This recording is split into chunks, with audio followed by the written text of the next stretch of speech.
Drumbiits number 2. Hopefully you watched the last one. If you didn't, well.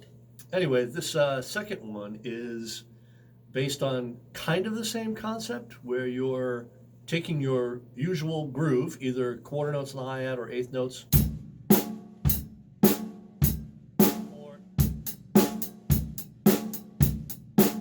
so let's talk about moving notes instead of adding notes. In the last drum bit, I talked about adding notes. We're going to move the notes now. So let's say the bass drum that's on 3 moves to the end of 3.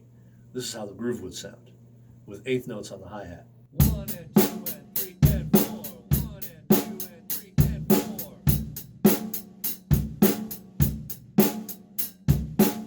Well, let's stick with the bass drum for a minute.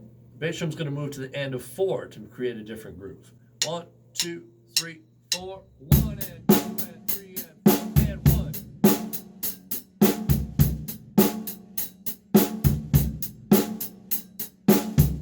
Okay, you're still only dealing with 2 bass drum notes, and 2 snare drum notes, but you're moving them instead of adding more notes. Okay, so let's say we do the same thing to the snare drum. Right now your snare drum's on 2 and 4. But let's say we move it to the end of 2 instead of the 2. This is what it would sound like. 1, 2, 3, 4. 1, 2, 3, 4. 1, 2, 3, 4. 1, 2, 3, 4. 1, 2, 3, 4.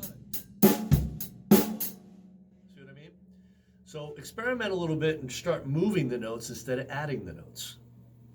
Have fun. I'll see you next time.